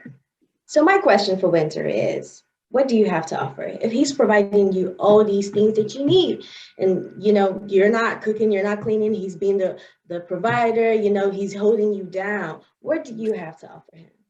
I'm gonna hold my man down tenfold. This is how I feel. This is the roles genetically of a man and a woman. A man is supposed to protect and provide, and a woman is supposed to nurture and provide guidance and counseling. On your worst day, when you're up in front of 1 million people, you finna look at me from across the room and I'm gonna give you that nod like, baby, we good. That's what you give a man. That's what men want. Men don't want no woman who cook good, clean good, make all this money. No, they want peace. And just to be a man's peace does not mean you don't disagree, but you need to be that man's rock, his solid place. Like if your man can't come to you and bawling tears with failure, and by the time he leaves your side, he ain't feeling like a king, you're not a wife. That's what I have to offer to you. Solitude. I'm gonna be there for you. You're not gonna have to worry about me. I'm going to nurture you. I'm going to respect you. I'm going to respect myself. So when people see us, they respect us. That's what a woman brings to the table. I don't bring money to the table. I make good money. None of that money's on the table. I do cook and I do clean. But let's keep it real. That's not on the table either. Those are little things I can bring out of my bag to spice it up. Hey, I do this too. I also do this. But when you fall in love with a person, you fall in love with the way a person treats you, how they care for you. And it's a woman's job to care for a man like nobody else can care, especially a Black man. This world ain't nice to our Black men. So you do have to be his sounding board. And like, I also offer knowing how to shut the hell up, which is not what a lot of women bring to the table. I am finna go back and forth with my man to a point where when you're so stressed, I don't need to be right all the time. And if I am right, and I know deep down in my soul I'm right, I'm gonna tell you you're right. And when you fail, baby, I got you with that contingency plan, because that's what I bring to the table without demasculating you. I'm gonna throw it in like it was your idea, even though I know it was my idea. But I got you. So what about you, Vanessa? What was your question? So it was kind of along the lines of Demi, but I'm listening to Winter, and I don't know, I kind of feel like it's I don't know, it's kind of contradictory to me, because I feel like one minute she'll say, I'll be submissive, and I'll be the woman, and I'll let him take control and be protective. But I feel like the conversation earlier where you both are like hustle, hustle, hustle. If you're both hustling, is it really, do you still have that submissive and vulnerability dynamic? Absolutely. We're hustling at work. I think, you know what? I want to help you answer that, because Winter, I kind of see where you're coming from. And I think you're like getting there, because I think what you're trying to say is you just don't want him to expect these things from you. Right. You just want him to, you're going to do it because that's what you want to do. And that's what you will do for him. But you just don't want him coming home and say, hey, where my food at? It's a level of respect. I think I get that. And that is very important. If you're providing that, then you won't have to worry about a man expecting it. If you're like you said, if you're doing what you're supposed to do, a man will not come home and, like you said, I really like how you said at a genetic or at a biological level, women are more for nurturing. Like my husband is really big on just be there for me. Just be there for me. Just give me love. And I was not a loving and an affectionate person. He's like, I just need you to love me and be affectionate with me. And when I'm feeling like shit, be there for me. And like you said, shut the fuck up. That one was really hard for me. I just need you to shut the fuck up. Okay. So, and those are simple things. They're actually not, but he doesn't expect me to do the dishes. He doesn't expect me, but I will do it, like you said. So I think that's where she's coming from. I think she's saying she knows to do those things because that is what a man does like. But as long as he's not coming home with his finger, how come it's not done? Then that's which is really good. I agree with that concept. But it all goes into, as long as you're doing what you're doing, and me and Lenee talked about this because I know she was like, well, how come women got to do it first? And I told her at a biological level, women are much more in tune with their emotions than men are. Men are not emotional. They can be, but they compartmentalize. When they get emotional, they have two things they'll do: fight or flight. And to keep from whooping your ass, or unfortunately, you may have some domestic men, they have to, push everything down or they'll leave. So it is more up to women to kind of be in control of that emotional part. And I only mean in the sense of when you're kind of rifting or whatever, to be the bigger person, to step back and evaluate. Right. Men have too much pride to swallow. They will lose their dignity and feel less of a man. Whereas as a woman, if you swallow your pride and be quiet, you could use your feminine energy later on to still get what you want, but not in an arguing way. Yeah. Come to that man after he's already calmed down, like, baby, I understand what you're saying, and I love you, and I know you love me too, but the way you was talking to me, it hurt my feelings. Versus, you got me. But even that, do all of that. That's how you lose a man quickly. Yeah. But I do feel like most men want you to cook and clean. I'm not gonna lie. There's not a whole lot of men who don't want that. Because at the end of the day, if y'all are both out there trying to get it, somebody's gonna have to do that. And 9 times out of 10, it's not the man. So most men do want that. That's the only thing, if that doesn't come on the table, it might be just a little bit harder. Well, and I've never met a man that said that was a deal breaker. I know women who cannot cook, who have husbands. I know women who do not clean, who have husbands, because if you're only with me because I can cook and clean, then we would literally raise our girls in the kitchen at 3, mopping and scrubbing toilet. This is how you get a man. This is not how you get a man. You get a man by being exactly who you are, standing on your values, and just being genuinely loving and affectionate to that one person. Cooking and cleaning is a hit or miss, because like, what if you cook, you think you cook great, and your man only eats a certain type of food? That means you know what I'm saying? Like, so now you don't cook good to him because you don't cook nothing he likes. So we finna be going out to eat anyways. If I cook, you're gonna eat it. Oh, baby, it's so good. This is disgusting. Tell me it's nasty. And let's go out to eat. I don't have to cook to be your wife, because when it comes down to it, I'm not gonna be able to cook when I'm 80. I'm not finna be flipping pancakes at 85. We finna be laying up in this bed on the rocking chair, talking about our life, and I'm finna still be here for you, taking care of you, and you're gonna be here for me, taking care of me. Nobody's cooking and cleaning. You ain't cutting the grass at 95, and I ain't mad at you. Shoot, my husband gonna say he is. Yeah, I'll be out there cutting the grass. You gonna be in there. Shoot, mine too.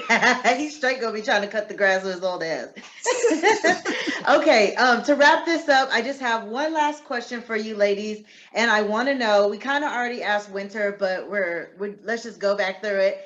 On a scale from 1 to 10, where do you rate yourself, and what makes you a catch or a good wife? This is your time to promote yourself, ladies. Put it out there for the men.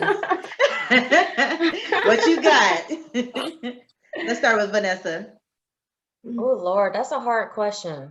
That is a hard. Well, I guess I should say that's a hard question for me, since I haven't dated much and I'm still trying to figure that out. And a lot of these things I think that we've been talking about during this episode, sometimes I wonder, are these things that you learn as you go out through life, or are these things that you learn from your parents? Because a lot of these things, I guess that's most Black women now, where a lot of these things women don't know that stuff, which is why we act. Not all of us act the way we do, but the independent streak, I would say, because that ghetto stuff, I don't do that. But as far as the independence and all that, I was never taught how you treat a man, because my mom was, her view was with men was more of, I need them to take care of me. So if one left, she would go find another one, and it had nothing to do with emotion at all. It was just her lack of confidence that she could handle her own life. But anyway, I'm rambling. Oh man, that's hard for me. I don't know. I think I'm just gonna go with a 5 for now, because I feel like I'm still trying to figure out what I'm bringing to the table that a man would actually want and look for. That's very honest and very fair. Honest. And it's okay to develop and find that out later, but I think that's a good answer. Demi, what do you bring to the table? And what do you rate yourself? I think I would give myself a solid 7. This is me being generous, but that's because I think, I'm willing to work. It's one thing that I like about myself is I'm willing to reflect, and I'm willing to work, and I'm willing to compromise. And I value honesty. This is a very big theme for me. Like I don't care what you do as long as you're honest with me, and I'm going to try to be honest with you. As long, if we're partners, that's why we're partners, is to be able to talk to each other and be honest with each other. And these are things that I bring to the table. I'm independent. I don't necessarily need your money. I don't need your money at all, because I'm working for me and my kids. And even though I do have the, idea of wanting a man and wanting family, I'm also thinking that now I have to work to be able to provide for me and the kids that I want to have. I want 2 kids, and have to be able to provide for me and my kids. What if, my husband leaves or something happens? How am I going to take care of myself?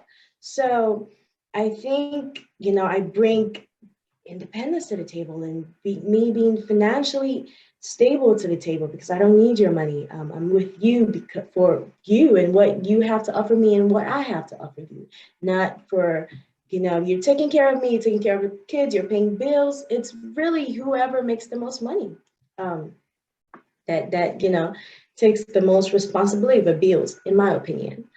But yeah, I'm very open. So that's, it's, what else would you want from a woman? You can go, if you want, traditional woman who's going to cook for you, clean for you, do all those things, be your mom, do your laundry. It's not me, but these are things that I like to do. If I'm gonna eat, you're gonna eat. Like, and I'm not gonna live in a dirty house. That's not gonna happen because it's just not me. But these are things that come with who I am, and it's just, I don't have to fit in your role, and I don't want you to fit in a role. You don't have to be able to build something. You don't have to be able to change tires. Like, there's freaking YouTube. There's AAA or the AAA. So I don't want to put my partner in a box, and I don't want to be put in a box. And I think a big thing for me is I treat people how I want to be treated. So if I don't want you to put me in a box, I'm not going to put you in a box. So yeah. Okay. Answer, good answer. What about you, Miss Winter? Well, I hate to be a cliche, but I am a 10. Just keeping it real, I am actually a 10. If I could be at 11. And honestly, if a man were to ask me, what do I bring to the table? If we were sitting at a table together, he'd be sitting alone because I get up and walk out. Because I don't feel like a woman or a man. I don't feel like that's even a question, like a good question, like, what do you bring to the table? I bring nothing to the table. I bring an appetite. That is it. If you want me, you need to get to know me, love me, and cherish me for exactly who I am. But I'm not offering you anything to be with me. No, I bring nothing to the table. Nothing. And I am a 10. I feel like, you see, you've kind of been contradicting yourself, because earlier today, you kind of did say that you want a man at this point of your life, if you're getting married, you want a man who's going to be able to take care of you and, the kids that you guys have together. Yeah. So if you're not bringing anything to the table and you're saying, well, he doesn't have to bring anything to the table, then who's bringing something to the table? No, I didn't say he doesn't have to bring anything to the table. I said, I'm bringing nothing to the table. I'm not offering you things to be with me. And that's how I feel that question is kind of formed. Like, well, if a man were to ask you, well, what do you bring to the table? You're going to be like, oh, I'm financially stable. I cook, I clean. Boy, I'm not selling myself. I am not selling myself. I am a 10. I am 100% confident in myself. I'm financially stable and I'm emotionally stable. So I don't bring anything to the table. But if you would like to get to know me on a personal level and we click, then we could click. But what do I bring to the table? I can't sell myself. I can't. But I'm you want him to bring something to the table. He's a man. Okay. He's a man. So you just feel like women don't have to bring anything to the table. No woman is finna go get a man who is broke with no job and no house. But a man, I'm not gonna say no woman, because there's some women out there that will do that. But like, a woman shouldn't. But versus a man, if a man sees a woman, 2 kids, she's working as a waitress, he makes $80,000. What is he expecting her to bring to the table? Absolutely nothing. When he saw her, he didn't want anything from her. No man should want anything from you. I feel like this is where the Kevin Samuels was talking about. Well, right, and I agree. Winter, the way you said it at first was not bad. You're selling yourself. I don't think that's really synonymous with bringing something to the table. I think who you are as a person, who are you, and what can you, just offer as this is like that. That's what's bringing to the table, getting to know the person. But I think that, like Demi said, you kind of go, because at one point you're like, I want this, and this, right. but I ain't bringing shit. You got to take care of me. but I want to be a power couple, you know? So, and it sounds, and your confidence, God, girl, your confidence is through the roof. But I have to ask this, you said it yourself. You said men, half the time you're right. They don't expect stuff from, you'd be surprised. Men don't expect things from women. If you really find out about men, they don't expect things from women, but they do want to have a certain type of woman. They are looking. I know, Lenee, I'll say a little bit. And she told me when she met her husband, he just observed. My husband was the same way. He just watched me and asked me questions because they aren't really expecting. They're just watching and saying, can she fit with what I'm going to do for her? Is she what I want? Is she someone that I could be compatible with, that I cherish? Does she make me cherish her? Right. So if a man comes to you and he's asking you these questions, like, for example, my husband, the first couple of questions he asked me, he said, what is your health like? How do you treat your children? He asked me about my personal well-being, you know, what I thought. So if he asks you questions like that, I will answer. Okay, so that's similar to, well, I guess it isn't similar. Right, because if I ask you, you're like, I really like you. Well, what do you bring to the table? I'm asking you, what can you do for me? I can't do anything for you. I can't. What can I do for you? Nothing. What may I do for you based off of how you treat me? I could give you the world. I could bring everything to the table with one man and nothing to the table with the next, because at the end of the day, what I bring to a table is exactly what you put in. A woman only puts out what is put into her. So I think that's where I would like to talk to you about it. So what do you think if it's opposite? Because a lot of times, like I just said, when, like with Lenee and with my husband, men observe first. Men observe first. They're very observant, they're very analytical, logical thinkers. So if you're waiting for him to see, oh, what you're going to do, you know, what are you as a man? Why don't you as a woman saying, this is who I am and this is what I can do for you? And then you'll see a man open up. A man is not going to be, is very unlikely because of how they are built for a man to be vulnerable first. Women will cry, women will talk, women will run their mouths, women are very emotional and it's going to come out more likely sooner. So if a man, and that's part of my genuine personality, but once again, it's not something I bring to the table because it's not something I'm offering you. You know what I'm saying? Like when a man meets you, they're going to watch you. Yes. If a man watches me, he's going to see like, okay, she's business oriented. She respects herself.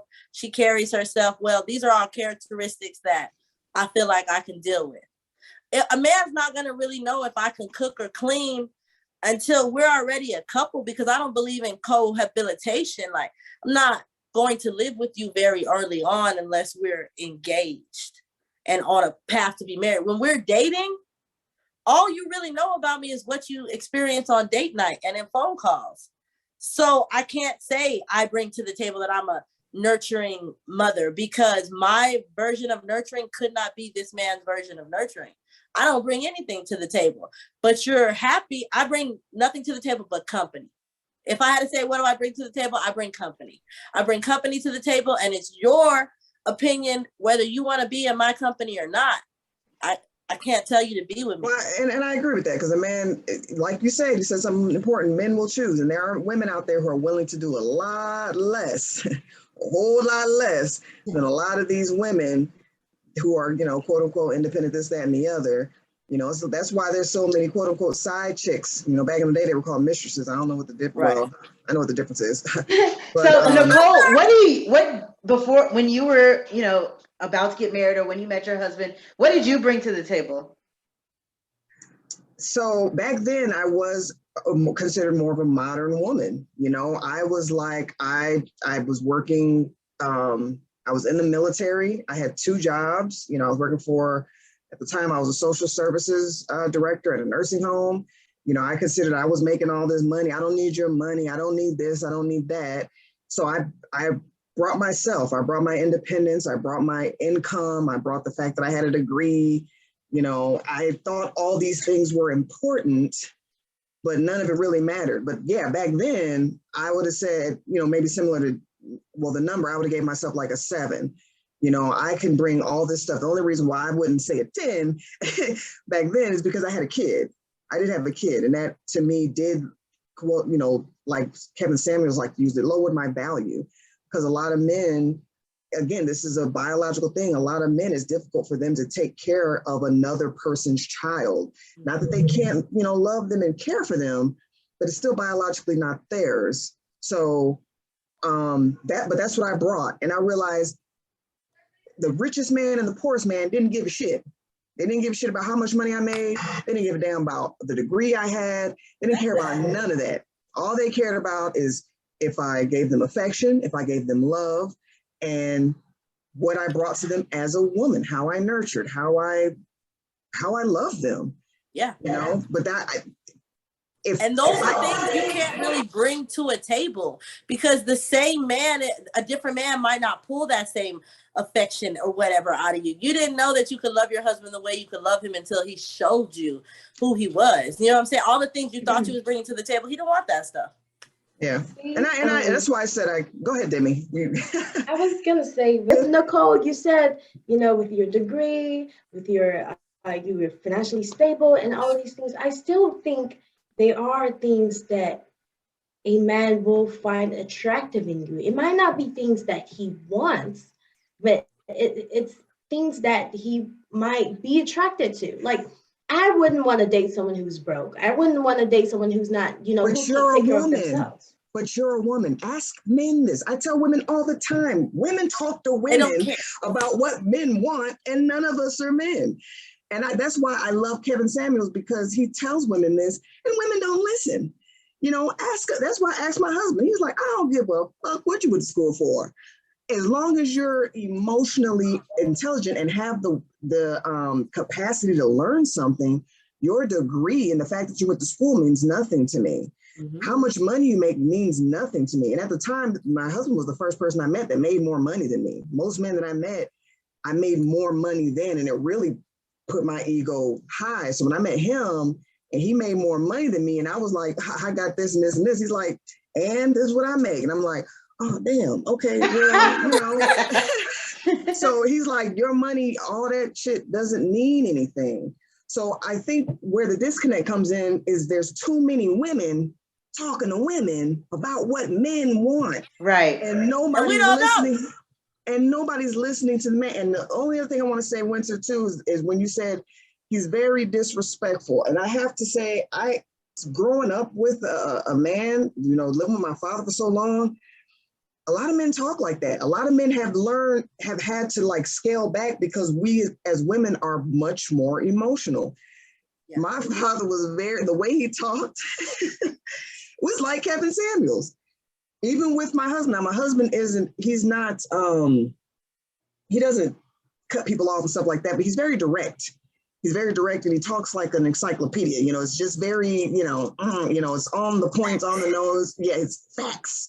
Vanessa knows it's facts. You're going to get facts. He ain't talking about how the fuck you feel, what you think, your experiences, because none of that matters. And it's important. He's on a logical level.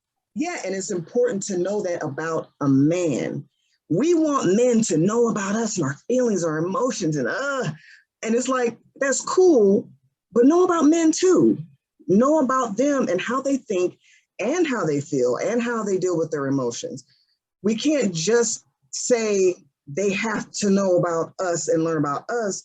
Like, I was surprised, like you said, Vanessa, with the statistics. I said, I gotta look this up. He said 58% of the men are single.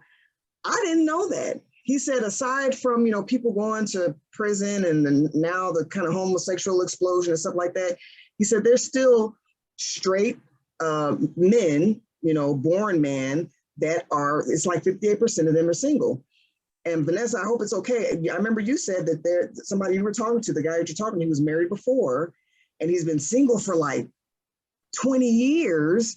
10 years. And it's 10 years. And that's much more common than I thought. So there is a bunch of single men out there, and you got to think they're meeting these women, and it's like, they're getting turned off and turned away, and they are now they can deal with just kind of dibbling and dabbling from woman to woman, but Situationships. yes, situationships, but most women don't want that. So it's like the narrative kind of needs to change, because men are okay with just fucking around, but most women are. And that's one last question that I know we're kind of past time, but I want to ask about, and if it's too deep, you don't have to answer, but the sex part. So do you think a man should care about how many previous people that you have been with sexually? Do you think a man should? Yeah. Vanessa, what do you think? Okay, so before I answer that question, I have a question too, and I know you said we're over time, but I have a question about what you just said. Okay. As far as sexual partners, I feel like it should not matter as long as you guys are clean. Like when you get to that point where you guys are close and intimate and you guys want to do away with the condoms or whatever, birth control, whatever it is, as long as you are clean, when you guys become exclusive, I feel like previous partners shouldn't matter for the man or the woman. Okay. Demi? I agree with you, Vanessa. Why do you care about, my body count if I don't care about your body count? As long as, we're safe and we're adults and, take precautions, I think I don't think it matters. And Winter? I don't think it matters for women. My girl. But I mean, let's be real. Let's be real. Let's be real. Because we said men it want shouldn't to know matter. that number. Yes. And yes. you better lie. Disclaimer. But you better lie. I mean, we're in our 30s. What if you don't even know the number? But no man wants to be like, what's your body count? And you like, 95. Nobody's asked that though. You know? I've never been asked that. I've never been asked that either, ever. I've never been asked that, but I do know men who asked that. Yeah. If you had a little reputation out there and they heard, they might just. So, and my point is, again, listen to how we phrase that. I don't think it should matter to men because it doesn't matter to me. You can't put that on a man, especially if you don't want them putting stuff on you on how you feel. So if it matters to a man, you have to respect that, or shorten your pool of men and go with men that it doesn't matter to. But for men, but I actually think that pool of men that care is that smaller pool of men. I don't think there's a large amount of men that actually ask or care. I'm just going to be honest. Well, I think for the most large part, men just want you to be honest about it. You know, if you are a hoe, if you slept with a bunch of people in your past, just be honest. Like, yeah, I was out there. Men don't want to hear I'm a virgin and you've been out there. But I feel like if you've been out there and it comes up in a conversation and you're like, yeah, I was out there. I don't think a number needs to be applied to it or anything like that. I think you just should be honest about it. You shouldn't be out here saying you're a virgin and you've been sleeping with a bunch of people. But I also feel like your past is your past and it's not anyone's business unless y'all make it y'all's business. If y'all both are like, this is something I need to know, then okay, then I'll tell you, but that usually just doesn't come up. I've never had a guy ask me that. I'm just going to be honest. I just never have. You know what? So I talked to my husband about this because he's never asked me that. And it's because they don't want to know because it's a fucked up thing to know. Yeah. Because like Winter said, 9 times out of 10, a woman gonna lie. Oh, I've only been with about 2 people. You a motherfucking lie. Shit. And so I think that it matters to them, but they don't really want to know because if they found out the truth, it'd be really painful to them. Whereas for us, it's different. But my point is you have to recognize that it's different for them. We can't expect them to think and feel like us. They are a different breed. So that's the only thing I point out is if they care, allow them to care. Just like you want them to care about not putting you in a role. You don't want to be put in a role. Then let them think how they want to think and feel how they want to feel. And, the last thing I want to point out, there's this quote hold on. So I look at it like this, me and my husband talk about this. If you're willing to sacrifice for a job, I was going to work every single day, hating it and making good money. And I hated it. And I was making that sacrifice where I was going to work every single day, hated getting up, called off as much. My sick time, my sick leave was 0 all the time because I hated going in, but I still went for that dollar. I ask women and I implore them to ask themselves, how come you won't do that for a relationship? How come you won't sacrifice your feelings and putting in all this effort and doing all this stuff? And, I think I may have talked with Vanessa and people are like, well, I'm living.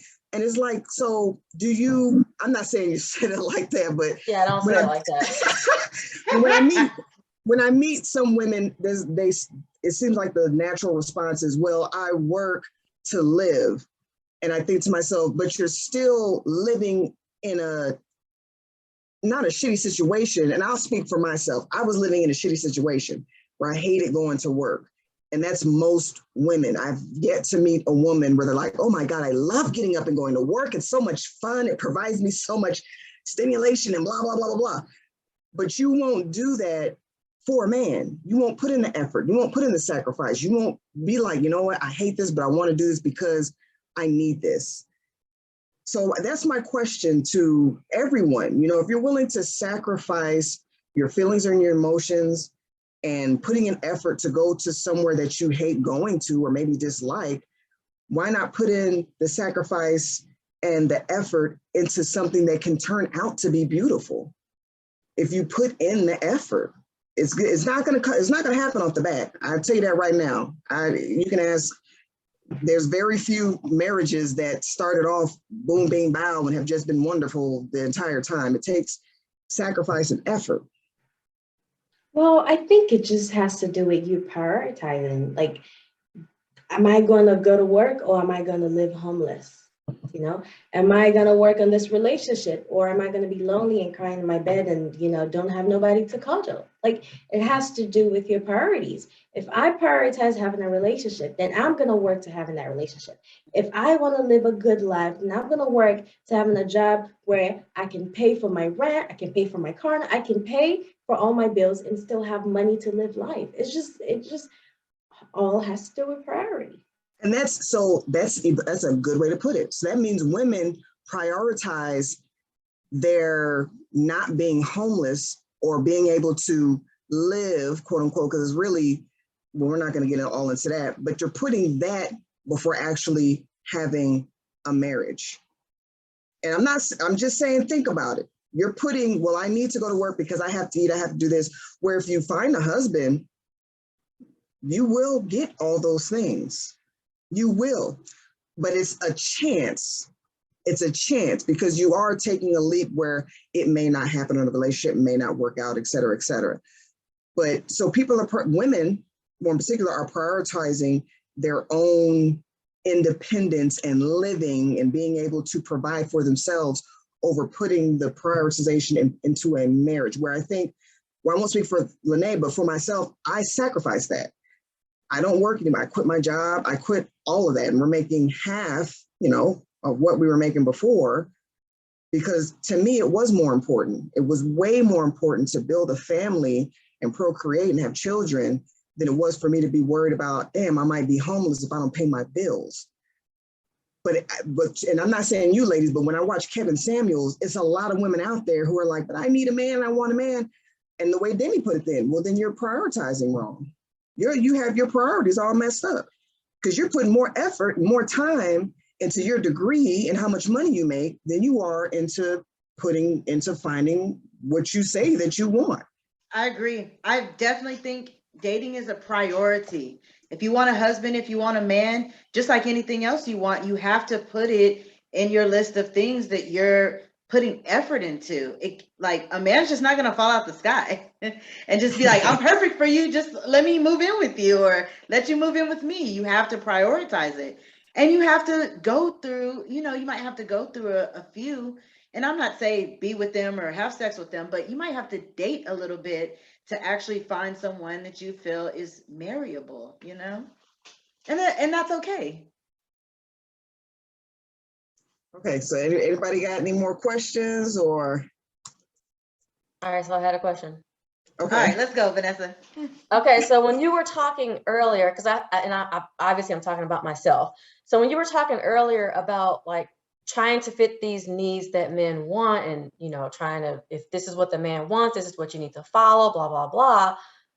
How do you as a woman know what they want, unless because I'm out here dating, and unless this man communicates with me right off the bat on what he's looking for, what he wants, I'm in the dark. I feel like you and Lenee, Nicole and Lenee, you guys are married, and from your husbands, you have found what it is that they want, in your marriage and while you were dating them. You guys have this view telling us single women, like, this is what men want because you're married. But how does me as a single woman find out what it is that in general that these men are wanting? I don't have a father figure. I don't have any men in my life. I don't have male friends. I don't have cousins that I can talk to. So where would I get this knowledge about what men are wanting and tailor myself? I guess not tailor myself, but you guys know what I'm trying to say. Like, Absolutely. if I am aware of what men are looking for, then I can try to work on myself and try to provide that within reason. But how do I know that in the first place? Yeah, I agree. Get you one solid male friend. I would say more than one, because not men generally want the same thing, but it's not more of what they want, but more of how they are. Men are generally the same in how they act. Like when Lenee and I talk and she's talking about her husband, I'm like, my husband do the same damn thing. So it's not generally what they want, but it's kind of tailoring yourself to how they are, because we want them to tailor themselves to how we are. But here's what is difficult for women. You have to do it first. So, and what I would suggest is, you have to prioritize, find different men, be open to, talking and asking questions. But when you are dating, don't ask too many questions. Men are not, they compartmentalize. They're not just going to come out. And you said you found one. Some will sit there and tell their whole life, and I love this, and walks on the beach. But for the most part, they're observing you to see if you're going to fit to them. Yeah. So unfortunately, it's dating and then finding out. There's no one easy answer. And I think for Lenee, for me, it's the same, where I didn't know until time passed, and my husband just happened to be very patient with me, to the point where when I realized he's not 100%, I don't want to say he wasn't happy, but I can tell he wasn't content. So I started thinking, damn, I'm happy, I'm content, I'm getting everything what I want and need. So what am I not doing for you? And then he was like, oh, now you've noticed that I'm over here waiting for your, and he finally opened up and told me, this is what I need. It's not what I want from you, it's what I need as a man biologically. So it's not an easy question, but the first thing I think we have to do is stop solely focusing on what we want and what are they going to compromise for us, and why do I have to change, and why do I have, it's kind of like you have to get in their shoes a little bit and observe and watch and listen, and listen to the nonverbal, because men are very, very nonverbal. They will do quicker than they tell you. They will act out what they want. And like my husband, he is very big on, I told your ass 2 weeks ago. You told me one time. That's all it takes, is for me to tell you one time. He does not like repeating himself. And then he will do things in front of me, like, you see what I'm doing? I'm like, oh shit, I'm supposed to be doing this myself. But he's not, women will tell him every day, pick up your underwear, pick up your underwear, pick up your underwear. Men, he just picks it up. He'll just pick it up. And when he's done it so much, I'm like, damn, I done left my underwear on the floor like 20 times. Maybe I should get on that shit. You know what I'm saying? So it's more knowing how men act, how they react and act, and how they are just generally as men, to kind of find out what they need more than what they want. Because what they want, and me and Lenee talk about this, they want them Nicki Minaj's. They want them big booty, big titty, but they only want that for a minute. They want to sleep with that. They want to sleep. That's why all these side chicks come. That's what they want. But what they need and what they want are two totally different things, where women, what we want, what we need is kind of the same thing. It's kind of interchangeable for us, but for men, it's not. Like, I was shocked when my husband said, I got to walk around all day. And I heard comedians talk about it, and I thought it was just something that they were laughing about. He's like, no, that's real. All day I see women and I'm ready to fuck. And I'm like, are you serious? He's like, yeah. I'm like, you want to go home? He's like, no, right there. Big booty is out there. I have to push down the urge to fuck. And I'm like, are you serious? He's like, yeah, but that's men. That's biologically in them. Women are like that. We might see a good looking man or something, be like, oh, okay, he's cute. But we don't feel like, oh, I want to take his clothes off right now. And I mean, maybe when we're ovulating, but not all day, every day. The same with their testosterone and wanting to fight. Women, we can argue and bicker, and this meeting has been going on 3 hours. Men that have a meeting, 20 minutes. Because once they get into it, it's like they say what they have to say. It's done, it's over with. And if they get to arguing, it's going to be a fight. It's not going to be, yeah. As I run my mouth, okay, I'm going to be quiet. I think men are very simple. They want 3 things. They want food, fuck, shut the fuck up. That's really it. That is honestly it. I wanted. That's it. They want peace. They want to be happy. They want to be with someone they could be proud with and that they love. That's really it. Like, and you said that. That is it. Fed, fuck, and shut the fuck up. That's it. That's all they want. And I just feel like, and when I listen to Kevin Samuels, a lot of the things he says, they're correct, but I feel like he puts women down in a way in which he doesn't have to, like, let's not put a value on a woman, especially because there's so many different women out there with men who will accept their situations. Stop making it seem like there's one way that a man is. It's not true. Like, some men are going to ask you your number. Some men aren't, and they might not ever even be a thing. So my thing is, for women, don't be hard on yourself. Understand that your time is your time. Keep your standards in place. And I'm not saying, you got to have $1 billion and this and that, but like, if you want, like you said, you want someone that's going to bring trust and communication, wait for the person that's going to bring you that. And you'll know it when it happens. You'll be like, oh shit, I'm getting trust and communication. This might be the right thing. And then just be ready to compromise, because no man is going to give you everything that you want. And men are going to be annoying because they don't think like us, So be ready for that. It's okay. Know when to back down. Don't make a thing if it doesn't have to be a thing. Cook, keep the house clean, and fuck your man. Like, that's it. That's it. That's really it. I think that's it. That's a wonderful answer. So that would be my perfect advice. answer. Huh? I said perfect answer. Thank you. Yeah. Thank you. But that's what I honestly think. And I have a lot of single friends. My sister's single, and I want to see all my girls with someone and happy, because I know that's what we want, like, and I mean, I'm saying me, because when I've been there too, I wanted someone who was real. I was scared of it, but I wanted that. So I wish the best for everyone, and just keep in mind, don't be hard on yourself, and it's going to happen, and make it a priority. Yeah, I agree. And I also want to say, take lessons from your past relationships, because your past relationships, even though they might have been hurtful or whatever, when you replay them, you really do learn lessons that teach you how to be better, because they could have been all bad, but there was some things you were doing or allowing that is going to bring you the same man unless you learn. That's a good tip. Yeah. All right, ladies. Well, I want to thank you so much for coming in and being a part of Live from 1985, the podcast. And this is our single ladies episode.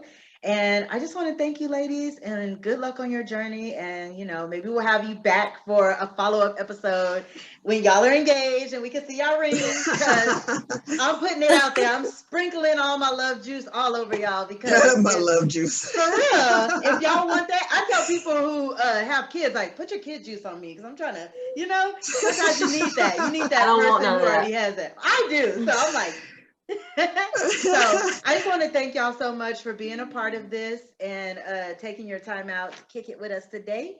And we will see you next time. Thank you, guys. Thank you, ladies. Guys.